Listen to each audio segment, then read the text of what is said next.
Ok. Doctor. Bueno, entonces, gracias por estar aquí esta tarde en un martes más de los que hemos venido disponiendo para estar trabajando más bien en el terreno de la conversación, en el contexto de la posibilidad para que los estudiantes puedan desarrollar sus proyectos de investigación. Entendemos que ha sido un poco complicado, pues finalmente, si bien es cierto, más o menos 9 estudiantes dijeron que iban a estar trabajando en el proyecto, lo cierto es que por razones, entiendo yo, personales y académicas, particularmente Maya, Yasmín han estado presentes, en algún momento Karen, y que ella me juró y perjuró la semana pasada que esta semana iba a estar, pero me escribió hace ratito que le pusieron una clase a esta hora y que no iba a poder estar, ¿no? Entonces, bueno, dicho esto, me gustaría en esta ocasión hablar acerca de lo que es un proyecto de investigación, particularmente en términos de este documento, en el que particularmente alguien que quiere realizar una investigación planea y diseña lo que finalmente va a ejecutar en lo que se conoce como el trabajo de campo. Entonces, ya hice una primera presentación a propósito de cómo se construye un objeto de estudio hace más o menos como 2 o 3 semanas. Hemos hablado de los objetos de investigación, pero en esta ocasión quiero hablar propiamente de este documento que contribuye en buena medida a la administración y gestión de un trabajo de investigación. Entonces, al respecto de ello, lo que me parece pertinente compartir con ustedes en este momento es algunas decisiones que según este autor de apellido impronunciable, Namak Foresh, nos habla acerca de las condiciones que uno tiene que aprender a programar o a planear en el contexto del diseño de un proyecto de investigación. Él parte de la idea de reconocer que una investigación se divide particularmente en etapas. Y al respecto de ello, siempre suelo decir que no debemos de perder de vista que una investigación propiamente se divide en 3 etapas. La primera etapa, que es efectivamente la de planeación y diseño del proyecto de investigación, la de la ejecución de ese proyecto de investigación, es decir, la realización del trabajo de campo, y finalmente la integración del informe de investigación. Esas serían, según él, las 3 etapas en que en su condición básica un trabajo de investigación se divide. Y a partir de allí, él se plantea algunas preguntas que me parece a mí son pertinentes en el contexto de estas inquietudes que comenzamos a tener con relación a un tema que quisiéramos investigar en el contexto de un trabajo académico. Y al respecto de ello, la primera sería, ¿qué se pretende hacer? Y yo creo que esta pregunta implícitamente nos lleva a imaginar algo que es particularmente clave. Si a mí me interesa realizar una investigación, parto de una idea primaria que se vincula a un tema que yo visualizo la posibilidad de trabajar en términos de un proyecto académico. Entonces, lo que pretendemos hacer particularmente para dar respuesta a esta pregunta sería precisamente un proyecto de investigación que va a trabajar un tema que yo debo aprender a problematizar en términos disciplinarios. Una segunda pregunta que él nos dice es el tipo de investigación que nosotros pretendemos hacer. Nosotros sabemos que, bueno, en el caso de Paola, que está estudiando su doctorado junto con la doctora, son doctorados en el área educativa. En el caso de Yasmín y Maya, estaremos trabajando en un proyecto que se ubica en el campo de la comunicación. Y si nosotros pensamos en términos del tipo de investigación, como espero que lo veamos más adelante, tenemos distintas posibilidades que tienen que ver de entrada, por ejemplo, y lo cito así, porque tenemos nuestras experiencias educativas que dan cuenta de los enfoques, si será de corte cuantitativo o cualitativo, pero también en términos metodológicos hay otro tipo de investigaciones que pueden tener que ver con investigaciones de carácter descriptivo, exploratorio, explicativo, comparativo, entre otras nominaciones que particularmente se ubicarían en este tipo de preguntas. Como esos que yo menciono, hay otras que en su momento haremos un trabajo particular al respecto. Una tercera pregunta que me parece a mí también pertinente que nos hace este autor es qué tipo de datos nosotros necesitamos recopilar. Y aquí particularmente a mí me gustaría señalar que si bien es cierto, cuando hablamos de datos, preferentemente hacemos referencia a evidencias empíricas que recogemos en el trabajo de campo a partir de técnicas de corte cuantitativo o cualitativo, no hay que perder de vista, y la doctora y Paolo saben, que además de esto, de estos datos que son particularmente empíricos, nosotros también requerimos de otro tipo de datos que particularmente se generan a través de la consulta de fuentes documentales. Y en ese sentido, nosotros, por ejemplo, podemos reconocer que hay distintos tipos de fuentes, ¿no? Históricamente se ha hablado de fuentes primarias, secundarias, y cada una de ellas se supone, y así se dice en la literatura, nos ofrecen alternativas diferentes para consultar contenido informativo que tiene como soporte distintos tipos de fuentes. Entonces, al respecto de ello, es que precisamente yo no circunscribo el concepto de dato únicamente a lo empírico, sino también a ese otro tipo de dato que finalmente enriquece la dimensión documental de un trabajo o de un proyecto de investigación.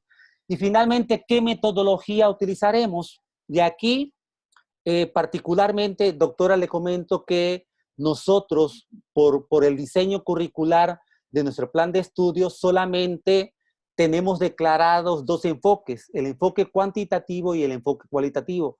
¿Por qué lo refiero? Porque sabemos que hay muchos más métodos que nos pueden permitir en el campo de la comunicación el estudio de los objetos que le son propios a esta disciplina. Sin embargo, por alguna razón que ya no estará en el próximo plan de estudios, esta división se dice investigación cuantitativa y cualitativa, técnicas de investigación cuantitativas y cualitativas en comunicación, ¿no? Entonces, preferentemente, los diseños que tendrían que hacer los muchachos, particularmente Yasmín y Maya, pudieran ser desde ese enfoque, o lo que hemos venido también trabajando últimamente, que serían los abordajes mixtos, ¿sale? Entonces, yo creo que, como quiera que sea, para el caso de la metodología, es importantísimo la forma en que construimos el objeto de estudio para poder determinar, no a priori, sino ligado, vinculado al propio objeto de estudio, el tipo de enfoque que demandaría nuestro proyecto de investigación. Dicho esto, entonces, hablemos un poco acerca del tema que yo les decía a los muchachos en la USB que regularmente yo les planteo 5 preguntas con relación a la pertinencia y la viabilidad del tema, ¿sale? Si Yasmín y Maya lo recuerdan, les dije, a ver, que sea un tema que conocen, que sea un tema del que manejen información, que sea un tema del que se les haga fácil buscar información, que tengan el tiempo y los recursos para poder investigar, y lo último sería que se puedan enamorar, incluso apasionar por los temas sobre los cuales quieren construir un objeto de estudio, ¿no? Y aquí sería importante hablar que el tema regularmente, como esa primera idea que nos detona en la cabeza, está vinculado preferentemente a la experiencia práctica, las vivencias empíricas que nosotros como sujetos de conocimiento vivimos a diario. Y esa parte da pie a lo que se conoce como conocimiento empírico, conocimiento ordinario, ¿no? Y eso me parece que tiene que ser el primer punto de anclaje para comenzar a pensar en un tema que, conforme lo reflexionemos, lo dialoguemos, lo leamos, se irá fortaleciendo para irse convirtiendo precisamente en un objeto de investigación. Y en ese sentido, aquí cuando se dice es una parte de un asunto mayor, es porque efectivamente el tema apenas es una porción de algo que es mucho más grande regularmente, ¿no? Pero que curiosamente a veces es tan general que vamos realizando cortes hasta circunscribirlo a una pequeña parte de una realidad social que es particularmente compleja. Y en ese sentido, sí es bien importante por eso partir de un tema que nos convoque el interés. Para mí es imprescindible que el tema esté cercano a cada uno de los muchachos, a cada uno de los estudiantes que quiera hacer un proyecto de investigación. Y esto lo planteo así porque finalmente, por la propia experiencia personal que tenemos, siempre nos hemos movido por intereses muy personales que han dado pie a proyectos que hasta este momento, afortunadamente, no han sido porque se han impuesto, ¿no? En la maestría me quisieron imponer un proyecto, dije que no, en la licenciatura, cuanto más y dije que no. ¿Por qué? Porque finalmente creo que cuando uno hace un trabajo que está cercano a uno y del que se puede enamorar, las condiciones que vamos generando siempre son mejores, ¿sale? Oigan, doctora Pau, si quieren comentar algo, bienvenida, ¿sale? Me pueden interrumpir, ¿ok? Bueno, Tamayo y Tamayo nos dice a propósito de la elección del tema que nosotros podemos considerar una serie de aspectos que favorecen precisamente eh, afinar las primeras ideas que conducen a nuestros temas, ¿no? Y al respecto de ello, por ejemplo, nos dice que preferentemente deben de ser parte de nosotros, ya sea por intereses disciplinarios, profesionales, incluso emocionales. Y eso particularmente me llama mucho la atención, que Tamayo y Tamayo diga, desde el aspecto emocional, si tenemos una conexión con el tema que nos interese, eso es importante. Y creo que eso habla muy bien y abre un espectro mayor desde donde podemos pensar esos temas, no solamente en términos disciplinarios o profesionales, como él también refiere, sino también en términos emocionales, ¿no? Y él dice que tenemos, o es, más bien, sería muy importante que podamos tener experiencias con relación al tema, ¿sale? Yo les puedo decir que mi tesis de licenciatura fue sobre el cine y quienes me conocen saben que a mí el cine me apasiona, ¿sale? Entonces me parece que de allí eh, esta necesidad de trabajar en la licenciatura una tesis alrededor del cine, ¿ok?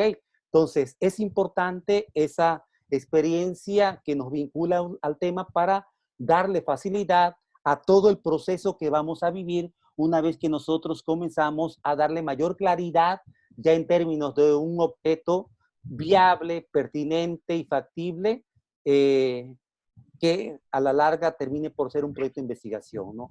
Algo que también él refiere es charlemos con los profesores, dialoguemos con los profesores, con sus tutores académicos, con los profesores que le dan los cursos relacionados a la metodología de la investigación. Con todos ellos hay que platicar. ¿Por qué? Porque en la medida en que más dialogamos, mayor claridad vamos teniendo el tema. Y aquí me acordé de algo que nos dijo en la maestría, en la primera clase que nos dio Jesús Galindo. Nos preguntó a los estudiantes, yo no sé si ya se los platiqué, creo que a Pau sí. ¿Quién de aquí ha escrito una carta de amor? Y de un grupo como de 16, 17 estudiantes, solamente 3 levantamos la mano. Y entonces él nos dice, ¿cómo quieren hacer una tesis si nunca han escrito una carta de amor? ¡Wow! El condenado nunca nos dio la respuesta, ¿verdad? Pero ya luego, al calor de unos tragos en una final de fútbol, a la que él me invitó para acompañarlo, yo le recordé eso, porque ya estaba yo a la mitad de la maestría. Le dije, oye, tú nos planteaste esta pregunta y yo me quedé pensando, y bueno, pensé en esto, en esto, en esto, en esto. Dice, Genaro, de eso se trataba, que ustedes problematizaran y encontraran las razones del por qué yo les hacía esa pregunta. Y efectivamente tiene que ver con esta necesidad de tener claridad en lo que uno quiere expresar. ¿Por qué? Porque sabemos nosotros que el uso del lenguaje escrito en un trabajo académico tiene que ser tan igual a una carta, porque quien nos va a leer nos tiene que entender en pleno, ¿sale? Entre otras cosas que no recuerdo que le comenté, ¿no? Entonces, sí es importante el diálogo. Vamos encontrando mayor claridad al respecto de lo que nosotros queremos finalmente trabajar en un proyecto de investigación. Tamayo y Tamayo, por supuesto, es un académico epistemólogo, nos dice que tenemos que consultar fuentes de referencia. Y para ello, hoy trabajamos a lo que se conoce como estado del conocimiento, estado del arte, ¿no? Estado de la cuestión, que es un ejercicio de documentación donde algunos autores dicen es lo primero que debe de hacer un estudiante antes de ponerlo a problematizar, que él busque literatura vinculada al tema que quiere investigar para saber precisamente qué es lo que se ha investigado y cuál es el conocimiento que se ha construido al respecto de ese tema. Entonces me parece particularmente importante no perder de vista la necesidad de consultar las fuentes, ¿sale? Y sabemos nosotros, la doctora lo sabe, Paola lo sabe, que donde más tiempo se invierte es en la lectura, ¿sale? Por eso hay que ser estratégicos a la hora de asignación de tiempos para poder dedicar tiempo de calidad a la búsqueda y la consulta de fuentes, que él dice libros, revistas, repositorios académicos, hoy fuentes electrónicas, entre otras más fuentes que podemos encontrar, ¿no? Hoy en el contexto de la sociedad, de la información y o del conocimiento, hay una cantidad infinita de fuentes que nosotros podemos consultar y que afortunadamente APA en la versión 2020 reconoce. Y es una maravilla, ¿sale? ¿Por qué? Porque prácticamente cualquier fuente que nos provea de información o de contenido relacionado a lo que queremos investigar es una fuente susceptible de ser considerada como un documento confiable. Claro, hay que cuidar, hay que vigilar algunas consideraciones que en su momento también las haremos, ¿no? Pero lo importante es tener presente que hay que consultar fuentes, ¿ok? Eso es importantísimo. Yo le digo a los estudiantes, por ejemplo, se los decía ayer a Brenda y a Berenice, les decía, miren, hay dos cosas que hay que aprender a decidir con tiempo. ¿Qué tengo que hacer yo para organizar mis lecturas? ¿Qué tengo que hacer yo para convencerme de que me tengo que sentar a escribir? ¿Vale? Entonces, yo les decía, con que dediquen una hora diaria, 2 horas a leer lunes, martes, una hora para escribir el miércoles y el jueves y el viernes para sus seminarios, decía a ellas, ¿no? A ellas, pero también una hora del viernes por la mañana o a la hora que sea para revisar lo que han escrito, ¿sale? Yo creo que es de prácticas y hábitos, ¿no? El proceso de escritura y de consulta de fuentes. Entonces, lo mejor que nos puede ocurrir es, de entrada, por ejemplo, lo que decía la SEP, ¿no? Dedica 20 minutos a la lectura diariamente. En serio que se van a dar cuenta, si hacen sumas, yo no sé quién de las cuatro es buena para las matemáticas, pero si ustedes suman media hora a los 5 días son de una semana, porque son días hábiles, ¿eh? Sábado y domingo, si se puede evitar trabajar, hay que evitarlo. Son 2 horas y media, que en 4 semanas, ¿cuántas horas estamos hablando? A ver, 4 por 2, 8, como 95 minutos más o menos, ¿no? Que si lo sumamos al mes, a los 2 meses, vamos a hacer un buen número de horas. Lo que ocurre es que, como no disponemos estratégicamente de tiempos, luego nos congestionamos hacia el final. Entonces, esa parte es importante. Él dice que algo que recomienda él es que nos demos también a la tarea, cuando pensemos en el tema, ¿con qué tema es afín el mío? Y yo creo que eso es clave porque finalmente estamos planeando una suerte de algoritmos, ¿no? Para luego ponernos a buscar fuentes de consulta, ¿ok? Entonces me parece muy razonable esta sugerencia que nos hace Tamayo y Tamayo de poner nuestro tema, abrir una llavecita, como si fuera, sí, una llavecita, como si fuera un cuadro sinóptico y poner, a ver, este tema se relaciona con este, con este, con este. Y a lo mejor esos otros temas a su vez se relacionan con otros, con otros, con otros. Y eso es particularmente importante, ¿ok? Fíjense, le decía yo a Brenda, hoy más bien le escribía y en su documento que tiene en Drive se lo comentaba. Ella me proporcionó una lectura que me dijo, léala, doctor, para que vea de la forma en que sintéticamente la autora recapitula y pone sobre la mesa lo más importante de Moscovici a propósito de las representaciones sociales, ¿no? Y lo leí, entonces le dije a ella, fíjese, por este pasaje al que refiere la autora, a mí me parece que valdría la pena que usted leyera a este autor, sociólogo, antropólogo, psicólogo social y comunicólogo, ¿vale? Un poco lo que les estoy diciendo. ¿Por qué? Porque realmente cuando uno lee, le despierta a uno no solamente sensaciones de estrés, porque a veces uno no entiende, sino genera en ese mismo contexto de estrés vivido, generamos ideas y de pronto vamos encontrando mayor claridad al respecto de lo que vamos leyendo por lo que vamos pensando, ¿no? Porque lo vamos conectando con nuestros conocimientos previos que tenemos al respecto de las cosas. Y yo creo que cuando uno piensa en términos de afinidad, es exactamente lo que yo le decía a ella. A ver, por ejemplo, le dije, si ella dice que es importante utilizar analógicamente la idea de puesta en escena y del teatro, pues hay que leer a los autores que nos han dicho desde la sociología, la filosofía y la psicología social que es una puesta en escena en términos sociológicos y antropológicos, ¿no? Entonces le recomendé ahí a algunos autores. Entonces, creo yo que en la medida en que hagamos esto, decía yo, básicamente estaremos generando algoritmos, ¿no? Eh, eh, o expresiones claves para ponerlos en los buscadores y que nos lleven a fuentes de consulta, ¿no? Entonces, dicho esto, me parece, por ejemplo, que en el caso de la comunicación, nosotros tenemos la posibilidad de estarnos formando en una disciplina que es una disciplina de entrecruces, dicen algunos autores. ¿Por qué? Por la relación histórica que hemos tenido con la psicología social, la ingeniería, la sociología, la historia, la antropología, la educación, la ingeniería.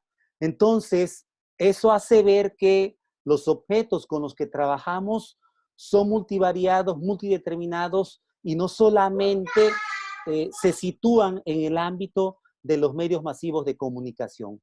Entonces me parece que en el caso de lo que quiere trabajar Yasmín y Maya, estamos hablando de la necesidad de ir vislumbrando un objeto de estudio que va a ser multidisciplinario, que si bien es cierto, vamos a tratar de anteponer la mirada comunicativa, lo cierto es que vamos a tener que trabajar con algunos constructos, algunas categorías que vienen desde otras disciplinas. Y eso es particularmente importante. ¿Por qué? Porque la riqueza, me parece a mí, que pueden tener sus objetos de estudio es cómo los vamos bordando y abordando, ¿sale? Bórdanse, entretejiendo, ¿sale? Para ir configurando esa trama que permita precisamente reconocer un objeto de estudio que se vincula a una serie de características o de variables que tienen que ver con la cultura, para las dos, que tiene que ver con lo social, que tiene que ver con lo educativo, que tiene que ver con lo antropológico, que Con tiene la que ver psicología también. con la psicología, claro, y si me apuran, con la lingüística, ¿sale? Entonces, para que vayan visualizando por dónde está el objeto de estudio de ustedes, ¿sale? Entonces, me parece que al respecto de ello, en términos de este ejercicio problemático que les he pedido, sí es importante partir de lo que hemos partido, ¿no? Recuperar lo que ustedes saben. Por eso en los primeros acercamientos, desde el tema, la justificación, el objetivo, la pregunta, que en ese orden se los pedí hasta el planteamiento del problema, es precisamente para irlas acercando poco a poco a lo que yo decía la semana pasada, ya la parte formal de la configuración o construcción de un objeto de estudio. Ese objeto que decía la doctora en su presentación, vamos a ir a su conquista o en búsqueda de su conquista, ¿sale? Y para ello tenemos que aprenderlo a entender. Una laguna no, es, perdón, tenemos que entenderlo en términos empíricos, pero también en términos teóricos. ¿Por qué? Porque a veces, y particularmente las muchachas lo saben, en nuestra facultad casi no se hacen trabajos recepcionales y cuando se hacen preferentemente son monografías. Nosotros estamos apostando por una tesis y ustedes no saben de qué tamaño de tesis he venido pensando, pero la doctora y Pau segurito lo imaginan, ¿ok? Entonces sí es bien importante que nosotros eh, reconozcamos a través de sus trabajos el aporte que le vamos a hacer a nuestro programa educativo y que pueden llegar a ser documentos que alimenten precisamente lo que en términos curriculares estamos planeando para el siguiente plan de estudios. Por ejemplo, yo lo recordaba esta mañana porque el maestro, el doctor Jorge León, nos compartió un libro sobre alfabetización digital que se acaba de publicar. Y entonces, Pau y la doctora sabe que puse una parte del primer párrafo, ¿no? Donde se dice todo lo que se ha dicho con relación a la necesidad de alfabetizarnos en términos informacionales. Pues bien, yo propuse que en lugar de análisis cinematográfico, Yasmín, hubiera una experiencia educativa sobre alfabetización mediática y digital. ¿Y saben qué me dijeron? Que no, porque de todos modos la alfabetización se construye en el proceso de aprendizaje en la licenciatura. Y ustedes saben que no, tan no que miren lo que estamos sufriendo en este momento, ¿no? ¿Quién le dijo? ¿Quién le dijo? No le Digan voy a nombres. decir, no le voy a decir, pero no, o sea, y bueno, finalmente no quedó. Yo espero que cuando pongamos el plan ante los ojos de especialistas y de empleadores como de profesionales de la comunicación, levanten la mano y digan, oigan, hace falta esto que tenga que ver con la cultura digital, ¿sale? Entonces, bueno, sus trabajos van a abonar. ¿Por qué? Porque ustedes lo saben, no se han trabajado esos temas. ¿Ok? No se han, fíjense, ahorita Ilse, no sé si la ubican, está trabajando un tema sobre la sexualización de las deportistas en el periodismo deportivo. Bien interesante el trabajo, sale. Ella no quiere ir más adelante, yo le dije, sí se puede, pero en este momento dice, va a ser una monografía, ¿no? Yo quiero jalarla por lo menos hasta una tesina, pero bueno, ella y su directora van a decidir. Lo cierto es que son temáticas novedosas, ¿no? Hay una chava, Díaz Gallegos apellida, que va a trabajar un tema sobre seriales televisivos y la forma en que han venido replanteando la heteronormatividad en el terreno de la sexualidad humana, ¿no? Entonces, esos dos temas me parecen importantes y creo yo que cubren ausencias que hemos tenido en los trabajos de investigación que hemos hecho en nuestra licenciatura. Entonces, sí es bien importante que comencemos a reflexionar, como dice aquí, en términos de aquellas variables que son latentes en el objeto de estudio. Y por eso creo que lo que dice Tamayo, vinculemos nuestro tema a otros temas y ahí van a aparecer variables, ¿sale? Condiciones, aspectos, elementos que finalmente pueden llevarnos a reflexionar en mayor profundidad con relación a nuestro problema de investigación. Y bueno, finalmente nosotros sabemos que todo proyecto de investigación toma la estafeta de otros trabajos de investigación y y si bien es cierto, aportamos, la verdad es que apenas abrimos una puerta y es un camino interminable, ¿no? Entonces yo creo que eso es particularmente importante. Por ello, también hay que pensar en nuestras limitaciones, ¿no? Los límites que finalmente todo proyecto de investigación tiene, como por supuesto también los alcances hasta donde nosotros podamos llegar, ¿no? Eh, Algunas sugerencias con relación al análisis del problema que nos hace Tamayo y Tamayo es precisamente elaborar, dice él, una lista de elementos que pensemos nosotros están ligados al problema que queremos investigar. Es importante hacer una revisión de los antecedentes del problema. ¿Para qué? Para tener mayores elementos y poder construir ese contexto donde nosotros tenemos que anclar al objeto de estudio.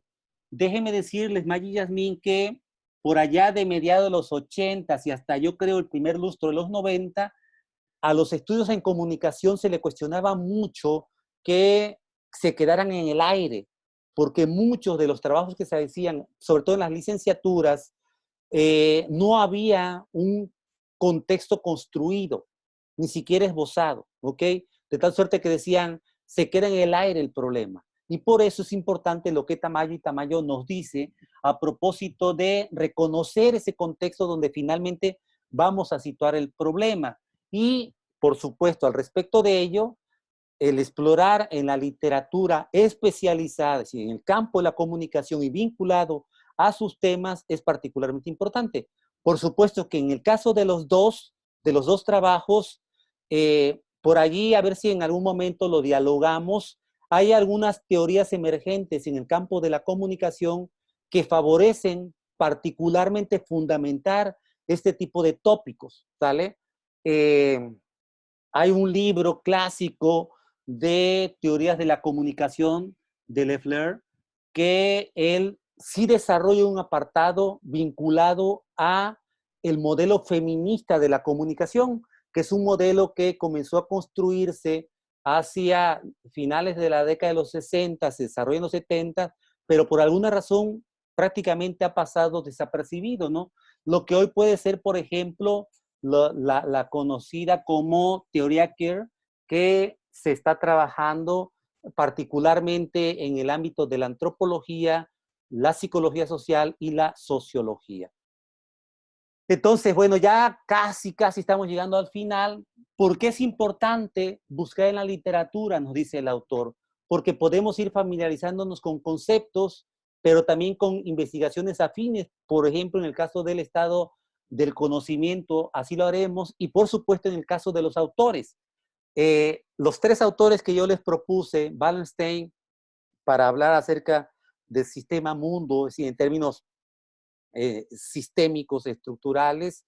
En el caso de Manuel Castells, a propósito de los planteamientos que ha hecho acerca de la sociedad red, y luego Néstor García Canclini como un antropólogo que ha venido a desarrollar y aportar mucho al campo de la comunicación desde sus concepciones de hibridación cultural, me parece a mí particularmente importante para comenzarnos a familiarizar con ellos. ¿Por qué? Porque ustedes lo saben, estos autores prácticamente no se usan en nuestra licenciatura y yo creo que sí es importante que trabajemos con ellos para saber qué es lo que nos están diciendo, ¿no? Porque yo sí creo que fueron en su momento autores que se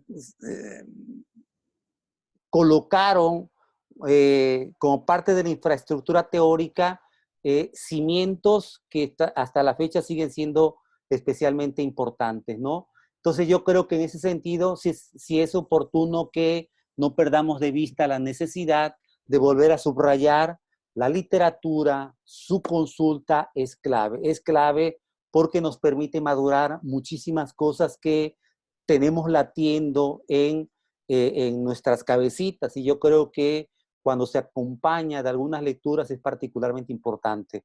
Voy a hacer aquí un paréntesis, por ejemplo. ¿Se acuerdan que les dije que yo quería quería que mi siguiente investigación tuviera que ver con los proyectos de espiritualidad en las nuevas juventudes. Pues bueno, yo tengo un autor que en la maestría leí apenas un capítulo de un libro y me gustó mucho. Se pide Eliade. Y acabo de comprar un libro que dicen que es clave para entender la historia de las religiones, ¿sale? Y es justamente el libro teórico que ahorita estoy leyendo. Regularmente siempre estoy leyendo una novela y un libro teórico, ¿no? ¿Por qué? Porque yo ya me visualizo y espero que Paola sea igual que Lalo y que la doctora también en algún momento se interesen por un proyecto como este y colaboren con nosotros. Y ustedes, si bien quizá ya no estén en la licenciatura, ni crean que se van a liberar de mí tan fácilmente, ¿ok? Entonces, por ahí va, ya tengo localizado otros 2 libros sobre religiones, tengo un diccionario sobre religiones, porque regularmente cuando comienzo a visualizar un proyecto, a tiempo comienzo a planear qué es lo que debo de leer, ¿sale? Entonces, ahí como sugerencia, ¿sale? Perdonen esta muletilla de sale, no. Continuamos, todavía no salimos, ¿ok? Bueno, ya para ir concluyendo entonces esta presentación, decía yo hace un momento que finalmente tendríamos en su momento que delimitar el problema de investigación. ¿Por qué? Porque tenemos que darle viabilidad, tiene que ser factible. Es decir, debemos de tener garantías que lo vamos a terminar a más tardar el próximo periodo, que esperemos no haya ninguna otra pandemia como para extender más tiempo el periodo natural de nuestro ciclo escolar, ¿no? Pero también en términos de su factibilidad, que estemos en condiciones personales para poderlo realizar. ¿Por qué? Por la cercanía que tenemos con el tema, por el manejo que comenzaremos a tener de fuentes de referencia. Entonces, en ese sentido, a Maya lo comentaba la semana pasada, le he dicho, hay que pensar bien qué es lo que queremos finalmente trabajar, ¿no? Por ejemplo, yo le decía a Díaz Gallegos, decía, usted me habla de series de televisión. Habrá que pensar 3 cosas. Cuando usted habla de televisión, ¿de qué tipo de servicio nos habla? Cuando usted habla de series de televisión, ¿de qué tipo de género de programas seriales habla que circulan a través de la televisión? Y 3, ¿para qué tipo de público la manufactura de esas series? ¿Para niños, adolescentes, jóvenes o adultos? Entonces, eso es comenzar a delimitar qué es lo que nosotros queremos hacer. Y bueno, puede haber algunas otras variables, ¿no? De carácter temporal, de carácter social, y eso lo vamos a ir finalmente trabajando poco a poco, ¿sale? Entonces, bueno, la entrega que les pedí para la cuarta, para la cuarta, el cuarto avance, no he revisado si finalmente subieron esos avances o no, porque les decía yo que estuve trabajando algunas cosas y, y no tuve tiempo, pero seguramente mañana o a más tardar pasado mañana lo hago y les devuelvo la retroalimentación para comenzar, perdón, para continuar con este trabajo. Entonces, bueno, hasta aquí la dejaría. Voy a dejar de compartir mi pantalla y voy a regresar con ustedes para ver si hay algún comentario. ¿Hay alguien que quiera hacer algún comentario? Yasmín, Paola, Maya, doctora, Genaro Aguirre. No, yo no. A ver, ¿algún comentario? ¿Alguna pregunta? ¿O ustedes creen que fue suficientemente agotado el tema? Claro, sobre todo, ¿no? Provocador. Doctor, Dígame. pues no sé si le parece bien. Bueno, ahorita estaba pensando, sería muy interesante si Yasmín y Maya nos pueden compartir, por ejemplo, cómo les ha ido con esta búsqueda de la información. O sea, me refiero, no crean que me refiero a como de qué tipo de fuentes se han encontrado o en dónde han buscado información o a lo mejor una página donde no crean que les fuera de utilidad. En fin, ese tipo de cosas, ¿no? Creo que eso también ayuda a dibujar lo que ahorita en la parte conceptual nos está contando el doctor. Entonces, pues, a manera de anécdota nada más, no crean que ahorita la presentación de... no, sino más bien a manera de anécdota, cómo les ha ido con esta parte. Yo creo que será muy interesante. Bueno, pues yo, por ejemplo, ahorita que pidió el doctor el cuarto avance y donde nos pedía hablar de las variables históricas y socioculturales de nuestro tema, pues con las lecturas que nos había dado, vi que los autores como que hacían un recorrido histórico y social sobre sus temas, ¿no? Y contraponían varias teorías, hablaban de varios autores y después daban como, al final daban como una conclusión general donde decían, no, pues, o sea, obvio no así, ¿no? Más, bueno, pero es como, yo me quedo con este autor y o concuerdo con lo que se expone en estas teorías. Entonces, cuando el doctor nos pidió la cuarta entrega, yo me puse también a buscar. Yo creo que algo que me ha servido mucho de pertenecer al cuerpo académico, porque hemos trabajado con los estados del arte y hemos trabajado con el doctor en varias investigaciones, es precisamente aprender a buscar información, ¿no? Entonces, a mí alguna vez me tocó hacer el estado del arte con Hazel y nos repartimos las bases de información académicas, ¿no? Entonces ahí es donde yo he ido a buscar información sobre mi tema. He encontrado, de hecho, ayer estaba yo leyendo y me encontré una tesis de psicología de una universidad en Colombia que precisamente abarca el tema de la identidad femenina en series de streaming, ¿no? Y yo dije, ese es mi tema, o sea, literal ese es mi tema, ¿no? Pero abarcado desde la perspectiva de la psicología. Yo creo que ha sido un poco difícil como separar qué puede servirme o no, porque como el tema es pues es femenino, o sea, es hablar sobre identidad femenina, es hablar sobre pues cuestiones también del sistema patriarcal y todo esto es algo que a mí, o sea, a mí personalmente es una parte muy importante de mi vida. Entonces ha sido como que difícil discriminar información porque es como, es que esto es cierto y esto también es cierto y esto también podría ir aquí adentro, ¿no? Entonces, por ejemplo, ahorita tenía como una idea, todavía no como muy clara de lo que quería, pero ahorita estoy considerando abarcarlo desde la perspectiva de la mujer mexicana, ¿no? Porque estaba yo leyendo y, por ejemplo, las teóricas feministas y todas las cuestiones de teorías feministas son europeas o norteamericanas, porque las olas del feminismo tuvieron como su origen ahí, ¿no? Pero cuando hablamos de feminismo mexicano, realmente no es como que tengamos o creemos que no tenemos a muchas personas a la mano, ¿no? Entonces, pues ahí voy, ¿no? O sea, creo que pues todavía estoy ahí luchando un poquito, ¿no? O sea, pero creo que, por ejemplo, un documento que leí ayer de Rosario Castellanos, creo que ella es de las primeras personas que habla sobre esta doble condición de ser mujer y de ser mexicana, ¿no? Entonces, pues ahí voy, ¿no? O sea, entonces, sí. Muy bien, Maya, bien. Hay una película en Netflix sobre ella, mexicana, Rosario Castellanos, así es, la acabamos de ver hace una semana, creo. Yasmín, ¿algún comentario?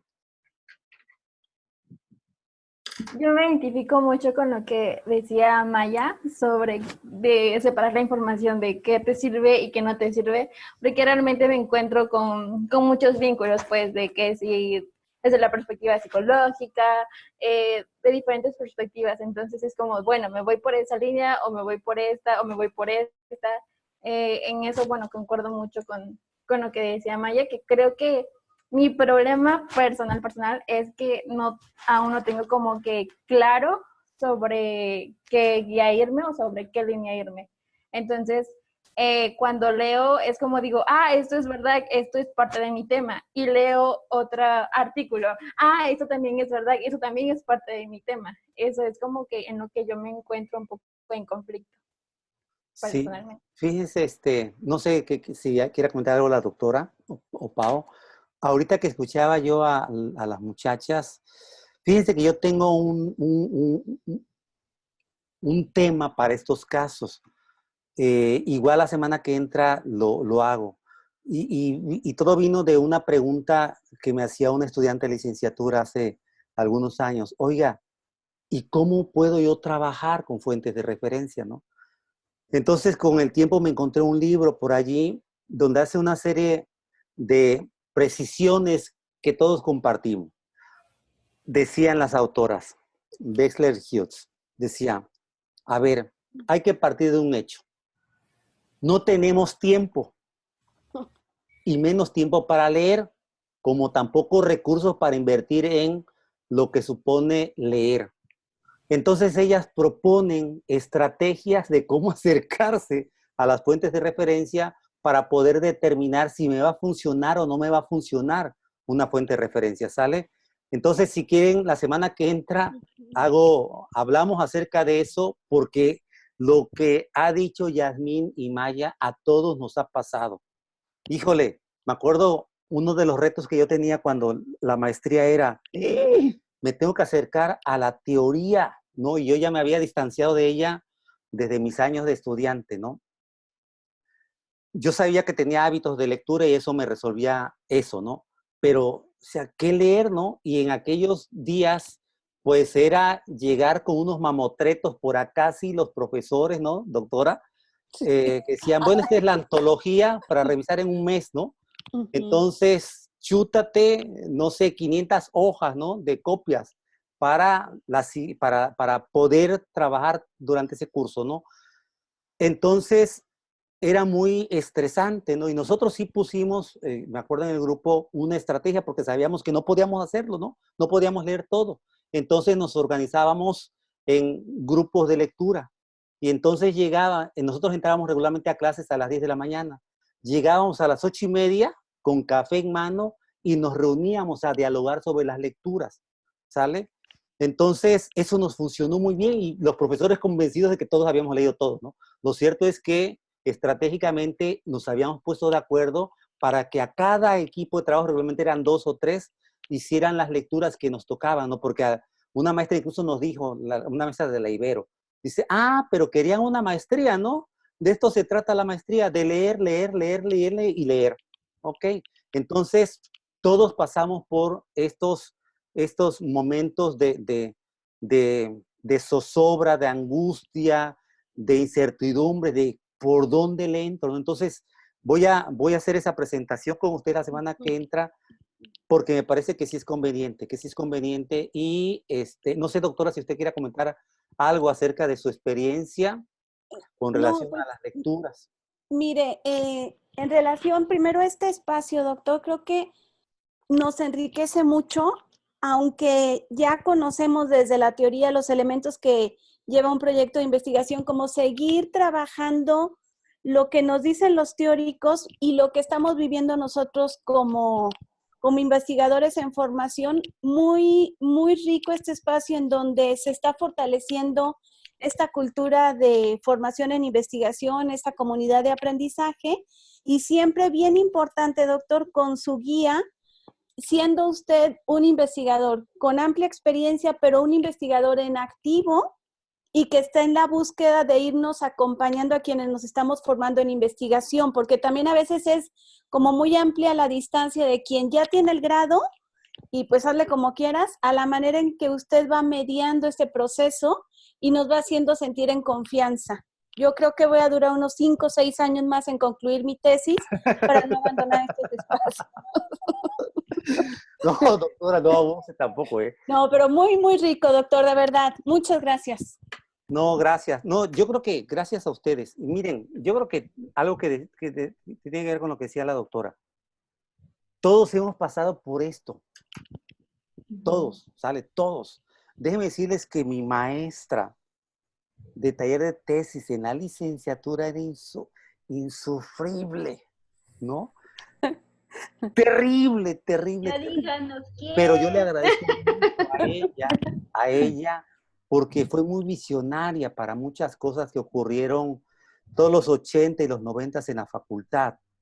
Y yo creo que ella le pesó que cuando ella iba a fundar un departamento de investigación, yo le haya dicho que no quería incorporarme a su equipo de trabajo, ¿sale? Y luego que yo no haya querido ser parte de la primera generación de la maestría en comunicación, ¿no? Yo creo que eso no me lo disculpó al cabo de los pinchumil años, ¿eh? Porque me la encontré en un congreso y le dije, doctora, me da mucho gusto verla porque quiero decirle que me acaban de pedir para un monográfico un texto sobre la historia de la comunicación en la región sur-sureste de nuestro país. Y por supuesto, tomé como referencia los programas de posgrado que usted coordinó en la licenciatura. Y ella como que no lo creía, ¿no? O sea, así como que... Y le dije, en verdad, digo, cuando se publique, yo le voy a enviar el trabajo. Cuando salió, se lo envié y me la encontré luego, como al año, en otro evento, y me dijo, oye, Genaro, gracias por haber citado. La verdad, no lo esperaba, pero te lo agradezco mucho, ¿no? Porque, bueno, yo creo que finalmente, independientemente de los desacuerdos que uno pueda tener, lo más importante es reconocer, ¿no? Desde donde uno comenzó a entender que, en este caso, la investigación podía ser parte de nuestra vida profesional, ¿no? Entonces, yo no tengo dudas, en el caso de Maya y de Yasmín, van a hacer muy buenos trabajos, ¿sale? Muy buenos trabajos. Sí. Porque, primero, por el perfil de ambas, ¿no? Perfil de ambas. Y lo otro, por el tipo de acompañamiento que entre los tres le vamos a ir dando a sus avances. Porque ahorita yo estoy revisando nada más, ¿no? Ahorita en una puesta en orden, pero llegará el momento en que la doctora y Pau desde la psicología, la doctora desde lo educativo, pueden contribuir a la fines de sus trabajos, ¿no? Claro que sí, Entonces, claro. decía la doctora, y por eso lo pensé así, ella habló de una comunidad de aprendizaje. Se trata de que entre todos nos tomemos de la mano y aprendamos.